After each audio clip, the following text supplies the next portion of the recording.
Bonjour, mesdames, mesdemoiselles, messieurs, ladies and gentlemen. Aujourd'hui, on parle d'un sujet chaud, un sujet palpitant, les drives, la façon dont on stocke l'information sur nos disques durs et sur les disques durs qui sont situés dans l'Internet, ainsi que l'archivage, toute la stratégie de gestion qui est en arrière de ça.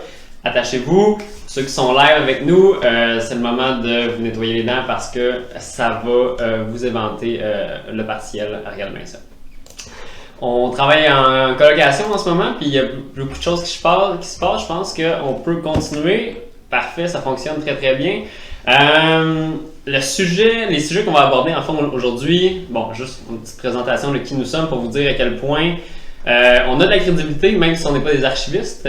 On va parler d'arborescence, quelques mots-clés, je pense, qui vont être assez soulageants pour quiconque s'est déjà demandé comment est-ce que je faisais pour vivre dans une arborescence de fichiers aussi complexe que celle avec laquelle je vis. Et finalement, qu'est-ce qu'un disque infonuagique? Puis après ça, on va juste conclure, on va se saupoudrer avec quelques conseils sur la migration parce que non, ce n'est pas chose simple et chose facile que de faire une migration vers un nouveau système de gestion. On s'entend bien là-dessus. À propos, c'est ça, 01, c'est notre nouvelle équipe que vous voyez à ce moment qui est bonifiée par rapport à l'ancienne. Donc on a 3 personnes de plus. Et 01 c'est numérique par la culture, pour la culture, mais aussi en général là, pour les OBNL. Je pense qu'on peut se lancer là-dedans. Puis on ajoute aussi une petite phrase pour dire qu'on est cool, qu'on préfère le café à l'eau, même si c'est pas toujours vrai. On est cool, fait qu'on le dit. Ça par contre c'est plus sincère.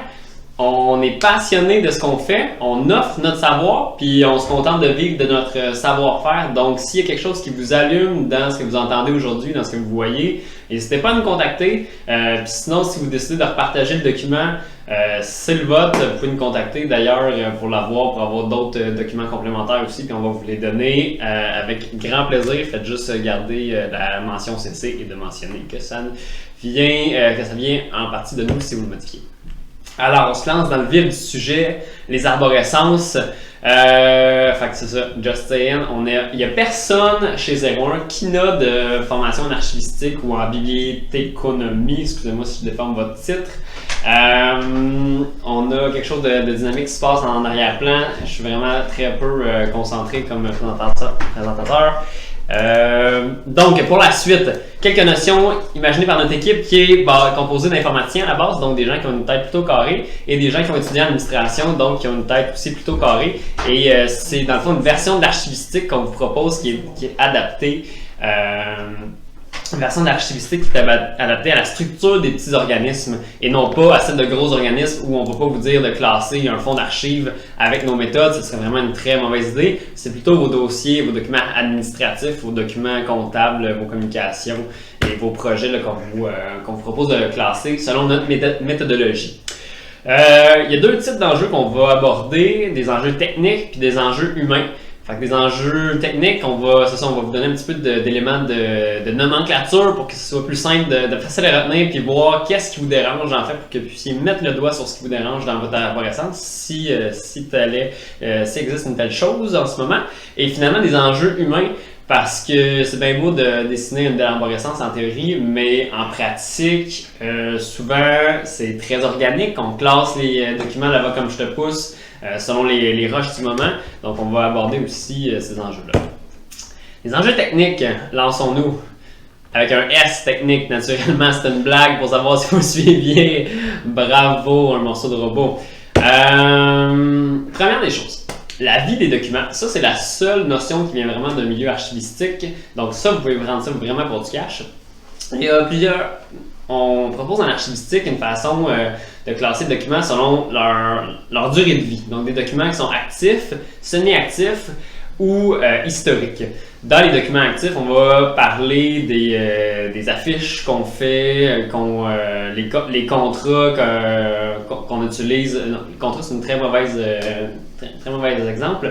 On va utiliser toutes les demandes de subvention V1, V2, V3 qu'on va faire, tous les échanges courriels, tous les documents qui sont vraiment dédiés aux activités quotidiennes, on va les considérer comme des documents qui sont actifs.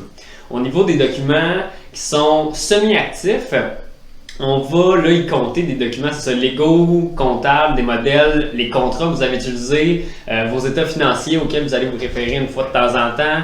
Il va y avoir, c'est ça, tous les documents que vous ne pouvez pas vous permettre de jeter, mais auxquels vous ne reviendrez pas quotidiennement.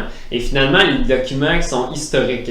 Donc, probablement que ce sont les premiers contrats que vous avez signés, que les coupures de journaux qui ont parlé de vous. Coupures de journaux, c'est un petit peu daté comme expression. Par contre, je suis certain que vous avez compris la référence. Les documents historiques aussi, on va parler des lettres patentes, on va parler probablement des états financiers qu'on a produits au fil des années. Donc, c'est ça, vraiment tout ce qui a une valeur. Et ce qui est important là-dedans, c'est que tous les documents commencent comme des documents actifs et éventuellement, il y en a certains qui se rendent jusqu'à devenir historiques. Comme il y en a juste certains qui se rendent à devenir historiques, ce qui est important là-dedans, c'est de voir qu'il y a du ménage qui doit être fait. À chaque semaine, à chaque mois, à chaque 6 mois, je pense que c'est propre à chaque organisation. Mais quand on ne fait pas de ménage dans notre arborescence, ben là, je donne... puis c'est un exemple réel, puis c'est vraiment les noms réels des dossiers réels. On se ramasse comme chez 01 et Sporobol, on a un dossier qui s'appelle CACA. Oui, on n'est pas très sérieux dans notre façon d'organiser les choses, mais c'est parce qu'on ne sait pas comment les classer. Et ça vient du fait que c'est vraiment qu'on ne suit pas nécessairement le processus et qu'on ne fait pas assez de ménage. Donc, puis je suis certain que vous avez une variation de ça chez vous aussi, le dossier communication qui déborde pour des raisons inexpliquées. Ça peut venir du fait en fait qu'il n'y a pas assez de ménage qui est fait selon la pertinence de garder les documents. Donc, après, quand on fait le post-mortem d'un projet, ça peut être un excellent moment là, pour faire le ménage justement. Il faut faire ça de façon régulière. Ensuite, la largeur et la profondeur des organigrammes, pas des organigrammes, des arborescences avec lesquelles on travaille. Ça, c'est des concepts qui sont vraiment très liés à l'informatique, mais je pense qu'ils sont vraiment très pertinents dans le contexte du classement de nos documents du quotidien. La largeur, commençons par la profondeur. La profondeur, c'est plus simple. C'est le nombre de sous-dossiers, mettons, maximum qu'on pourrait traverser. Donc, je commence chez nous, mettons, chez 01. Je vais avoir 01, administration, demande de subvention, Conseil des arts du Canada, pulsion numérique, le nom de mon projet, puis après ça, image. Fait que là, je suis rendu à une profondeur d'arborescence de 8. Fait que j'ai 8 niveaux de sous-dossiers qui sont contenus dans mon arborescence. Ensuite, on a la largeur. On peut pas vraiment qualifier une arborescence complète par rapport à sa largeur, quoi qu'on peut s'en donner une idée. Mais la largeur, c'est vraiment associé à un dossier donné. Si, comme là, je prends l'exemple que vous voyez à l'écran, dans le dossier administration, j'ai une largeur de 6 dossiers, puis dans mes clients, j'ai une largeur de 3 dossiers. Donc, j'ai quelque chose qui s'enligne pour être plus profond que large parce que je rajoute des classements, je surclasse mes dossiers par rapport pour les amener de façon plus profonde plutôt que d'en avoir plus qui vont s'afficher en même temps quand je vais ouvrir un sous-dossier. Ça va se clarifier là, je pense, dans la prochaine diapositive ou la suivante. Donc, ce pour retenir, c'est qu'on peut qualifier une arborescence selon sa largeur ou sa profondeur. Plus on peut traverser du sous-dossier pour se rendre, plus on traverse généralement du sous-dossier pour se rendre au document qu'on recherche, ben d'un, plus on perd de temps, plus c'est profond, plus on risque de se perdre dans une profondeur. Puis si on a des dossiers qui sont trop larges, ben on va peut-être on va avoir un manque de sémantique, de logique dans les dossiers qui sont contenus dans un même dossier pair. Alors, conseil numéro 1. Sur la largeur, si un dossier contient plusieurs éléments de même nature, on dit qu'il peut être aussi large que nécessaire. Par exemple, chez nous, des artistes qui déposent des demandes de subvention pour travailler avec notre studio, ben il y en a un puis un autre. Donc, puis chacun de ces demandes-là contient à peu près les mêmes informations. Donc, quand j'ouvre mon dossier studio et que je vois qu'il y a 45 sous-dossiers que je peux accéder directement là, ben je peux pas dire que c'est très... ça me stresse pas, c'est pas anxiogène pour moi parce que je sais que je fais juste chercher en ordre alphabétique puis je vais trouver le dossier auquel je m'attends. Puis quand je vais l'ouvrir, je sais à peu près c'est quoi les informations qui vont arriver dedans. Donc, s'il y a, quand on a des éléments qui sont de même nature, qui ont le même type de structure, c'est correct d'avoir un dossier qui va être aussi large qu'on veut. Une petite nuance qu'on peut ajouter par contre à ça, c'est justement dans notre dossier du studio, on a underscore archive qui est le premier barre en bas, on dit ça? Barre en bas, archive qui est le premier dossier dans notre sous-dossier, dans lequel on déplace des éléments qui sont plus actifs. Donc encore là, archive est encore plus large, mais on s'assure que dans le dossier studio, on a uniquement des documents, des appels à candidature ou des dossiers qui vont être pertinents, qui vont être actifs, sur lesquels on risque de chercher. Dès que c'est ça, une fois par mois, on va dire ok, ce projet-là, on l'a pas eu, ou ce projet-là est terminé, on va juste l'amener dans l'archive, puis si jamais on a besoin de retourner, ça va être classé de la même façon, ça va être facilement accessible, puis peu importe la largeur, on va le retrouver. Mais sinon, c'est ça, le nombre d'éléments, quand ils sont de même nature dans un même dossier, c'est correct d'en faire un dossier aussi large qu'on peut. Ensuite, à l'inverse, si un dossier contient plusieurs éléments différents, je pense que c'est pertinent au maximum de limiter la largeur du dossier pour pas que, règle du pouce, c'est intéressant que quand on ouvre le dossier, à l'œil, on voit tous les sous-dossiers qu'il contient. Comme dans l'administration, là, nous autres, on a 6 sous-dossiers, donc comptabilité, demande de subvention, études de marché, galerie de modèles, partenariat, ressources humaines. Quand j'ouvre le dossier administration sur n'importe quelle interface que je vais voir, je vais voir ces 6 éléments-là. Comme c'est des éléments qui sont hétérogènes, qui ne contiennent pas le même type d'arborescence en dessous d'eux, c'est pas des dossiers de clients par exemple, je sais pas que je le sais pas, mais instinctivement pour le cerveau, on sait pas ce qu'on va aller chercher dans comptabilité, dans demande de subvention aussi. On sait qu'il va falloir naviguer, il va falloir des profondeurs très variables dans ces différents éléments-là. Donc, pour ce dossier-là, administration, limiter le nombre de sous-dossiers à quelque chose qui ressemble à une dizaine et au maximum, dans le fond, qu'on peut voir du premier coup d'œil, qu'on n'a pas besoin de scroller sur notre explorateur de fichiers pour aller atteindre les autres, mais ça va nous aider à nous retrouver et puis d'accéder à nos informations plus vite. Parce que, petite parenthèse, à travers tout ça, c'est pas nécessaire d'organiser ces informations comme il faut.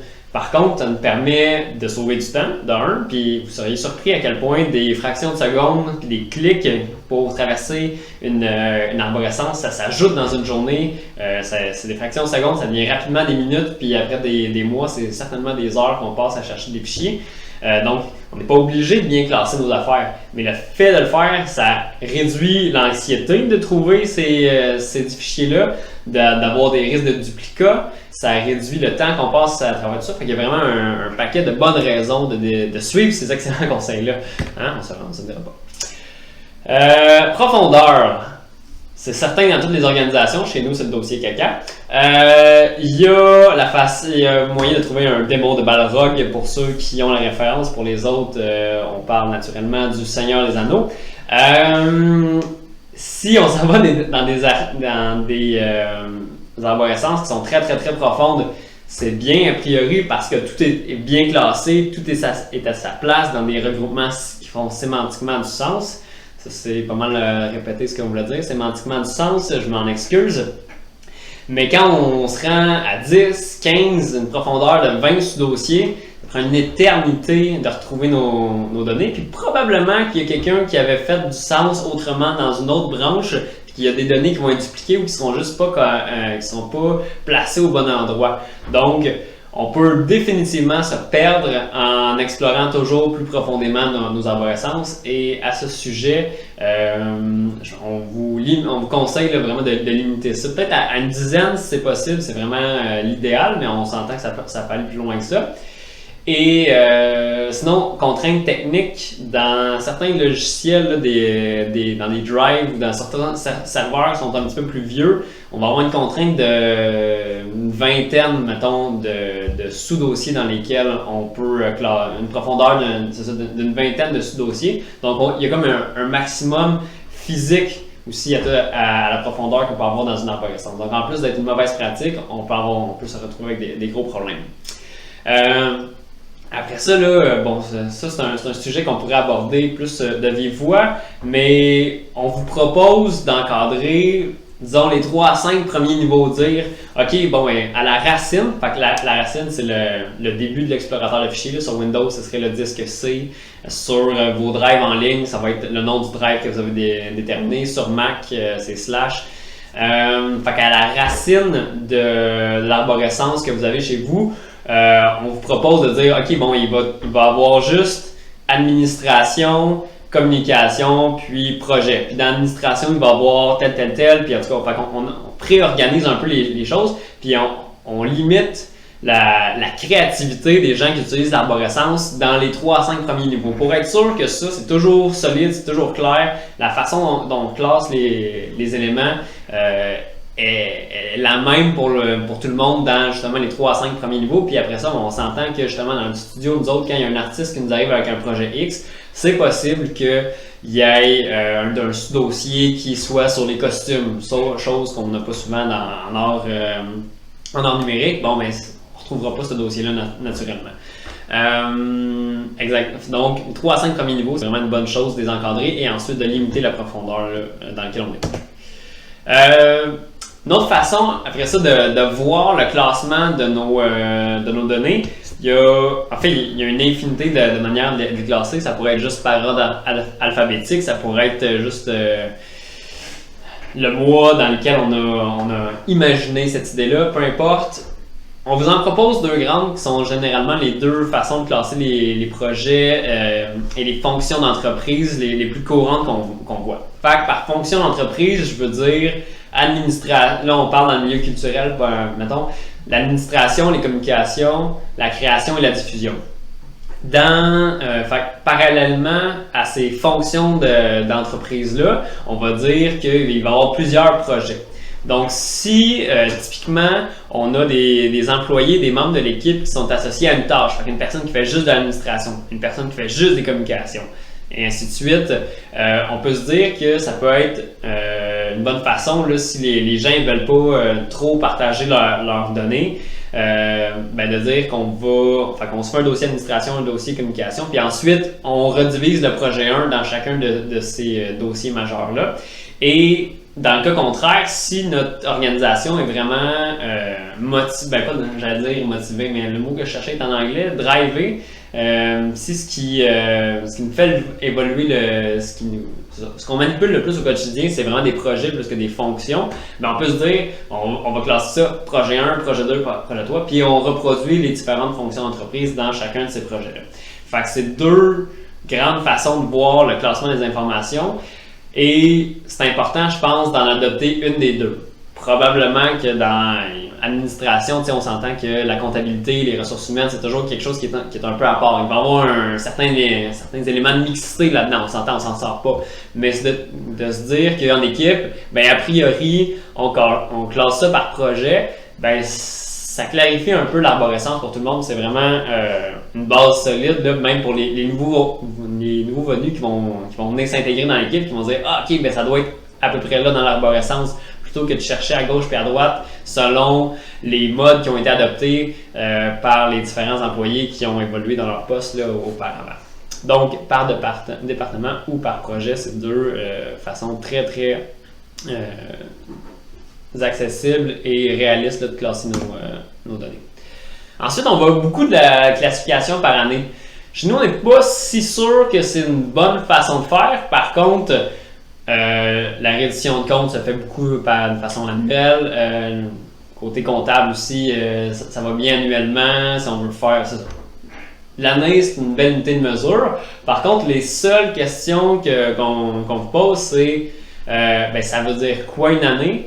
Quand je vais dans le dossier 2020, est-ce que c'est tout ce qui s'est fait pendant 2020? S'il y a un projet qui s'est fait en 2019 et en 2020, est-ce que 2020, c'est la date de début du projet? Est-ce que c'est la date de fin du projet? Est-ce que c'est la première diffusion? L'année, elle représente quoi? Surtout dans le cas des projets qui se déroulent sur plusieurs années. Puis l'année, est-ce qu'elle est financière, scolaire, civile? Bon, probablement pas scolaire, mais pour les organismes qui ont des états financiers au 31 mars, du 1er avril au 31 mars, Ça peut être le fun justement de classer tout selon ces années-là, mais après ça, c'est pas nécessairement logique, ou en tout cas, il faut que ce soit indiqué que c'est des années financières. Donc, la classification par année, c'est comme un piège dans lequel on peut agréablement tomber et on va s'en sortir, mais il faut juste déterminer qu'est-ce que c'est une année. Sinon, bon, on va avoir ça, on va y revenir un petit peu plus tard, mais quand on parle maintenant surtout dans les drives partagés en ligne, on va avoir beaucoup de types d'utilisateurs, de groupes d'utilisateurs à considérer parce qu'on ne donnera pas les mêmes droits d'accès à tout le monde. On ne voudra pas que justement tout le monde ait accès au dossier des ressources humaines. Typiquement, c'est sur juste l'ordinateur de la direction ou c'est sur un serveur séparé, puis ça a été configuré par le technicien, puis il nous a dit que ça, cette place-là, c'était juste à nous. Fine, c'est sur le serveur, mais pour les organismes qui vont vouloir migrer vers le cloud, qui sont déjà dans le cloud, ben c'est une gestion qu'il faut faire probablement à l'interne. Donc, les privilégiés, bon, c'est pas un mot full tendance aujourd'hui. Peut-être qu'on va revoir notre PowerPoint, mais c'est souvent l'équipe de direction qui a besoin d'avoir accès à toute la documentation, notamment à la comptabilité et les ressources humaines aussi. On va avoir de l'autre côté, à l'opposé, des gens à l'externe. Fait que le CA, on veut souvent qu'il ait juste accès à certains rapports puis aux autres jours. Des collaborateurs externes qu'on va inviter sur un projet X. Il y a tout vraiment moyen de faire ça facilement avec les drives qui sont en ligne, avec toute la granularité au niveau des droits de partage qu'on est capable d'aller chercher. Puis finalement, bon, des équipes 1, équipe 2, potentiellement, là, que dans les plus gros organismes, on veut pas que l'équipe des coms ne veut pas que personne aille jouer avec ses logos. Fait que le dossier com, il y a une partie qui est vraiment réservée à l'équipe de com. Puis équipe 1, bon, on peut imaginer. Fait qu'il va y avoir plusieurs équipes à l'interne. Souvent, un groupe qui va devoir avoir accès à toute la documentation. Puis il va avoir des collaborateurs qui vont être externes. Donc c'est tous des types d'utilisateurs là, auxquels il va falloir penser à attribuer des droits qui vont être différents. C'est ça. Les enjeux humains, c'est là que ça devient intéressant parce qu'une fois que vous avez décidé que vous classez ça par projet, vous adoptez les années financières et que vous voulez limiter la profondeur de votre arborescence, ben, il y a toujours Carl ou Julie qui vont avoir leur mot à dire. Puis ça, c'est pas des faits vécus. Je m'excuse d'ailleurs à Carl et Julie parce que moi, j'ai des très bonnes expériences en général avec les Carl et Julie. Tranquille. En vrac, quelques questions qu'il faut se poser a priori. Comment est-ce qu'on fait pour dire à la nouvelle personne qui arrive en poste comment est-ce qu'on manipule notre arborescence, nous autres? Où est-ce qu'on va créer des nouveaux fichiers? Peut-être que qui est-ce qui crée des nouveaux fichiers ou qui est-ce qui crée le nouveau dossier de projet? Est-ce que c'est ça? Probablement qu'il y a un petit document qui parle de notre stratégie d'archivage qu'on pourrait remettre là, dans le guide de l'employé, par exemple, à la personne pour être sûr que ben moi je viens d'une autre entreprise, je viens du privé, puis on faisait pas ça comme ça, fait que moi je vais commencer à utiliser ma façon de travailler. C'est non! On fait pas ça. On utilise la façon de travailler qu'on a en ce moment. Ensuite, le ménage, je l'ai abordé, peut-être pas assez brièvement tantôt, mais je le réaborde. Il faut faire le ménage, hein, parce que c'est des humains qui travaillent avec ça, fait que c'est sûr qu'il va falloir élaguer l'arborescence éventuellement. Et finalement, la gestion des droits, ça peut être quand même assez touché. Ça prend au minimum 2, quand on parle de drive en ligne, là, on va avoir des super administrateurs parce qu'au cas où il y a quelqu'un qui soit malade cette journée-là ou qui fait juste s'en aller avec les clés d'entreprise, ben, ça prend absolument quelqu'un qui va pouvoir gérer, qui va avoir tous les droits là, sur la documentation, sur l'arborescence, etc. Donc, au minimum 2 super administrateurs qui vont probablement être la direction et une autre personne de confiance, je sais pas moi, le président du conseil d'administration, qui sont typiquement pas très bons avec la technologie. Donc, il va y avoir aussi un besoin pour qu'il y ait des générations milléniaux qui arrivent et disent « Ah oui, c'est toi, ma jeune Samia, qui va attribuer les droits parce que toi, tu sais comment ça marche. On sait que c'est toujours ça qui se passe. » Donc, qui est-ce qui est super administrateur? Qui est-ce qui attribue les droits selon les directives de qui? La gestion des droits, c'est quand même quelque chose, quand il faut la gérer, qu'il faut gérer. Donc, sur cette répétition-là, je m'arrête déjà. Et ensuite, on passe directement là, au qu'est-ce qu'un disque infonuagique. Fait que ça, c'est un drive. J'arrête pas de faire le raccourci langagier depuis tantôt. Je l'adopte avec grand plaisir, le drive. Fait qu'un drive, c'est un disque dur. Il n'y a pas de magie en informatique. Tout fonctionne avec des serveurs. Un serveur, c'est quoi? C'est un ordinateur qui ressemble étrangement à celui que vous avez chez vous, qui est composé d'un disque dur puis d'une connexion Internet, avec quelques petites grenailles en plus. Mais les disques durs, c'est tout simplement un disque dur qui n'est pas chez vous, qui est chez une grande firme, probablement Google ou Microsoft, si vous adoptez les principales solutions en ligne. Et donc, on envoie tout simplement nos données chez Google et Microsoft avec, parenthèse, tous les enjeux environnementaux et l'empreinte carbone qui en découle. Fait que ça, c'est quelque chose qu'on pourrait aborder aussi. Il y a une façon de minimiser ça, notamment en faisant du ménage, mais il y a quelques autres stratégies là, qu'on peut aborder pour réduire au maximum l'empreinte carbone que le stockage en ligne peut avoir. Le fait que ça soit stocké chez Google, en fait, ça veut dire qu'il faut s'y connecter par Internet et donc de n'importe où dans le monde où il y a une connexion Internet, on peut y avoir accès. Étant donné aussi que c'est sur des médiums, on travaille avec des logiciels plutôt qu'avec du matériel, plutôt qu'avec le serveur que vous avez littéralement chez vous. Ben justement, il y a une granularité au niveau des droits, il y a une console d'administration où vous pouvez investir vous-même et décider de dire ok, bon, je donne tel droit ou je retire tel droit à telle personne, je vais lui ajouter un agenda, je vais lui ajouter une autre application. Fait qu'on a des droits dans des applications qu'on peut rajouter, mais ça devient comme des écosystèmes dans lesquels on peut évoluer. Puis finalement, les arborescences qu'on avait, comme typiquement qu'il y avait une seule racine, puis à peu près tout le monde, auquel tout le monde avait accès dans l'organisme auparavant, ben, il faut les imaginer maintenant avec probablement plusieurs points d'ancrage, donc je sais pas moi, la direction, les projets, puis les communications auxquels il y a seulement un sous-ensemble des utilisateurs ou des membres de l'équipe qui vont avoir accès avec une pensée pour les collaborateurs externes qu'on va inviter là, à venir joindre pour un projet en particulier. Donc, il y a vraiment une autre façon d'aborder le stockage des données. On peut utiliser une voiture comme un cheval, mais c'est pas tout à fait la même chose. Donc, même chose avec un disque dur que vous avez sur votre ordinateur ou dans un serveur local chez vous versus le stockage qui est en ligne. Donc, ça nous permet, là, je vais rapidement, mais c'est axé sur la collaboration. Ça va vraiment, c'est fait pour travailler avec des gens, autant à l'interne qu'à l'externe, de façon asynchrone, de façon synchrone. Vous pouvez écrire dans le même fichier en même temps pour faire des demandes de subvention. C'est magnifique. C'est un serveur, c'est synchronisé, fait que peu importe où est-ce que vous faites les modifications, puis c'est qui va aller les voir après, tout ça va se parler, puis vous allez avoir le même état du document. Et naturellement, c'est en évolution, donc propice à vous faire sacrer parce que les boutons ont changé de place, mais ça vient avec d'autres avantages.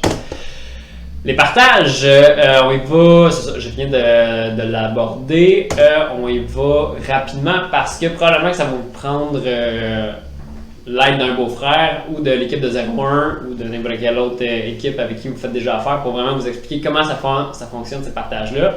Mais on peut on peut partager des documents ou enlever des droits de partage avec l'interne ou avec l'externe. Il y a plusieurs types de droits, mais généralement, j'ai le droit de lire le document. Donc ça, c'est juste de l'afficher puis potentiellement de le télécharger. J'ai le droit de le commenter. Donc, autant chez Microsoft que chez Google, on ne pourra pas le modifier, mais on peut rajouter nos commentaires. Après ça, le modifier et ensuite l'administrer, c'est-à-dire décider c'est qui y a accès ou pas.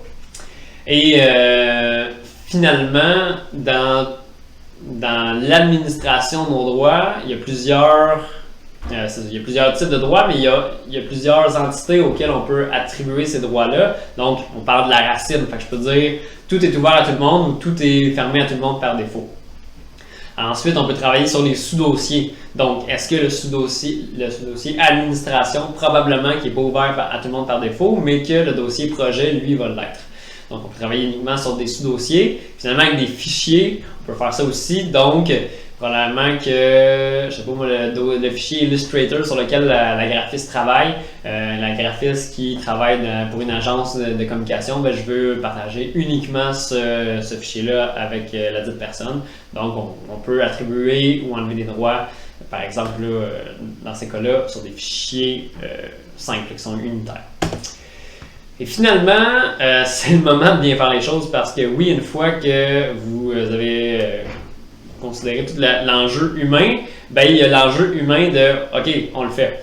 Et ça, c'est pas nécessairement facile parce que typiquement, les gens travaillent avec une arborescence, des méthodologies de travail qui ont depuis longtemps, qui ont internalisé. Et quand vous allez leur proposer une nouvelle façon d'organiser l'information, ce qui va se passer coup sur coup, c'est que ah oui, mais je ne retrouverai plus mes données. Ou où est-ce qu'on va mettre ça? On va essayer de. Les gens auxquels vous avez proposé ces nouvelles façons de classer les données-là vont dire OK, bon ben dans ce cas très précis-là, est-ce que tu as pensé à où est-ce que je classerais mes affaires? Et la réponse qu'on se doit ou à peu près de donner, c'est oui, on pourrait la mettre là. Mot qui est très important aussi, on pourrait. Il faut que quand on présente un projet de migration comme ça, là on parle on est dans la théorie de la gestion du changement, mais qu'on soit ouvert aux commentaires des gens qui vont subir le changement. Donc, hey, j'ai une idée, gang, on va organiser maintenant notre arborescence par projet. Hey, boss, où est-ce que je vais classer cette facture-là qui touche à 2 projets? OK, dans ce cas-là, ben on va la dupliquer, ce n'est jamais la bonne solution. On va la classer dans le dossier principal auquel elle est rattachée, puis on se mettra une petite note dans le système comptable. Et après ça, on demande où est-ce que tu as une autre idée. Et de cette façon-là, quand on va arriver dans la phase de changement qui va être nécessairement stressante et chaotique, c'est sûr, un changement, ça se passe jamais bien, c'est correct, c'est comme ça que ça se fait. Il faut juste être là, il faut avoir écouté les gens, il faut avoir pris conscience des enjeux qui se soulevaient, puis être prêt à réagir rapidement pour dire « OK, on le fait, mais on va nuancer sur tel dossier, puis on va vraiment prendre en compte tous les commentaires que les gens nous apportaient pour les accompagner dans le changement. Et puis, par la suite, de célébrer le changement, de dire « Hey, on s'ouvre une bière, on a réussi à s'organiser, ça fait 6 mois qu'on n'est pas retourné dans nos vieilles habitudes, puis hey, finalement, c'est une bonne idée. » Qui l'eût cru? Donc, dans quel ordre est-ce qu'on va migrer les données? On y va rapidement aussi. Encore une fois, c'est vraiment bien de consulter des experts pour ce genre d'opération-là parce que ça peut être relativement touché, puis c'est vos documents, vous ne voulez pas en perdre. Donc, première des choses qu'on va faire, c'est qu'on va imaginer l'arborescence. On va essayer de créer les premiers niveaux, déterminer l'ordre de migration, former et informer. Fait que c'est là qu'on va communiquer à l'équipe notre intention, puis on va. Là, il manque une étape 4.5 définitivement là-dedans. On va adapter les étapes 1, 2, 3 aux commentaires qu'on a reçus. Et finalement, étape 5, on y va. Et créer les premiers niveaux, on n'a pas mis à jour le titre. Maintenant, il faut vivre avec les erreurs. Donc là, c'est vraiment, on veut éviter que les gens retournent à leurs anciennes habitudes. Fait que l'étape 6, c'est vraiment de consolider les acquis. En gestion de changement, on parlerait de l'étape de cristallisation du changement, de dire que on est rendu là et qu'il ne faut pas que ça s'arrête. Ensuite, c'est la façon dont nous autres on travaille. Donc, je pense que ce qui est le plus intéressant de façon rapide pour cette présentation-ci, c'est juste que vous voyez les échelles de temps. On est des professionnels, c'est pas notre première cascade, puis ça nous prend au minimum 5 semaines pour faire une migration de données à chaque fois, si on veut que ça soit fait dans les règles de l'art. Si vous appelez votre beau-frère, je vous garantis que ça peut être fait en un après-midi, puis ça se peut que ce soit correct aussi. Si vous êtes seul à travailler, go for it. Si vous avez une équipe, par contre, c'est bien de prévoir vos affaires. Donc, on parle de 5 à 8 semaines là, si vous voulez faire ça dans les règles de l'art, en tout cas, selon notre art. Et bon, changement 101, je l'ai déjà abordé un petit peu, mais quand même, on va un petit peu plus en profondeur. Si vous n'êtes pas membre de la direction et que vous dites quand même que c'est une maudite bonne idée, ben, dans tous les changements qui sont structurels, du moins comme ceux-là, il faut absolument que la direction appuie le projet. Puis pas juste que la direction fasse « Ah, ouais, on peut faire ça ». Il ne faut pas qu'elle soit neutre. Il faut que la direction appuie le projet parce que ça va bousculer les méthodes de travail. Et c'est essentiel que s'il y a quelqu'un qui se sent bousculé, ben, que la direction soit là pour rattraper les pots cassés puis pour rassurer un peu tout le monde.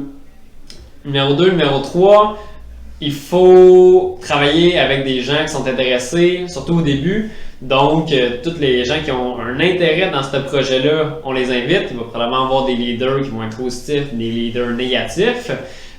Donc, au numéro 2, on veut vraiment avoir l'opinion de tout le monde qui est touché par ce projet-là. Au niveau 3, quand vous allez présenter le projet, probablement vous avez au PIFS, c'est qui va être le plus pour le projet. C'est bien juste pour votre estime personnelle, de recevoir des commentaires positifs avant de recevoir les commentaires négatifs parce que ça vient un petit peu dur sur le moral de porter un projet si on commence contre vents et marées. Et finalement, communiquer, c'est niaiseux, mais ça va dans les deux sens. En fait, c'est vraiment pas niaiseux. Ça va dans les deux sens. Il faut absolument que ça aille dans les deux sens. Fait que j'ai un projet, qu'est-ce que tu en penses? Ah oui, c'est une bonne idée. Donc, communiquer dans les deux sens, ça va vraiment être une bonne clé là, pour faire accepter votre projet de migration vers quelque chose de moins profond où vous évitez le démon de Balrog et une terrible bataille contre les gobelins. Voilà!